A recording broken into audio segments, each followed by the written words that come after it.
ಒಂದು simple home remedy ಅಥವಾ ಒಂದು ಮಸಾಜಿಂಗ್ ಮಾಡ್ಕೊಳ್ಳೋದ್ರಿಂದ ಕೂಡ ನಿಮ್ಮ ಈ ಬಂಗಿನ ಕಾಲಿನ ಜಾಸ್ತಿ ಆಗದಂತೆ ತಡಿಬಹುದು. ಮತ್ತೆ ಅದನ್ನ ನ್ಯಾಚುರಲ್ ಆಗಿ ಬ್ಲೀಚ್ ಆಗಿ ಕೂಡ ವರ್ಕ್ ಮಾಡುವಂತ ಒಂದು ಟಿಪ್ಸ್ ನಾನು ನಿಮ್ಗೆ ಹೇಳ್ತೀನಿ.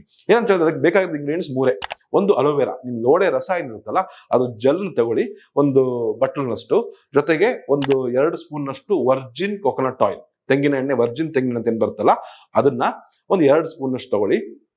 ನಂತರ ಒಂದು ಅರ್ಧ ನಿಂಬೆ ಹಣ್ಣು, ಸೊ ಒಂದು 15 ml ಅಷ್ಟು ಅಲೋವೆರಾ ಜೆಲ್, ಒಂದು 10 ml ಅಷ್ಟು ಕೋಕೋನಟ್ ವರ್ಜಿನ್ ಆಯಿಲ್ ಮತ್ತು ಒಂದು 5 ml ಅಷ್ಟು ಲೆಮನ್ ಜ್ಯೂಸ್. ಈ 3 ಇಂಗ್ರೀಡಿಯೆಂಟ್ಸ್ ಮಿಕ್ಸ್ ಮಾಡಿ ಸ್ಮ್ಯಾಶ್ ಮಾಡಿ ನೈಟ್ ಆಗಿ ಮಾಡಿ ಚೆನ್ನಾಗಿ ಮುಖಕ್ಕೆ ಸಂಪೂರ್ಣವಾಗಿ ಹಚ್ಕೊಳ್ಳಿ. ಕುತ್ತಿಗೆ ಭಾಗದಲ್ಲಿ, ಮಖದ ಭಾಗದಲ್ಲಿ 10 ರಿಂದ 15 ನಿಮಿಷ ಚೆನ್ನಾಗಿ ಮಸಾಜ್ ಮಾಡಿ.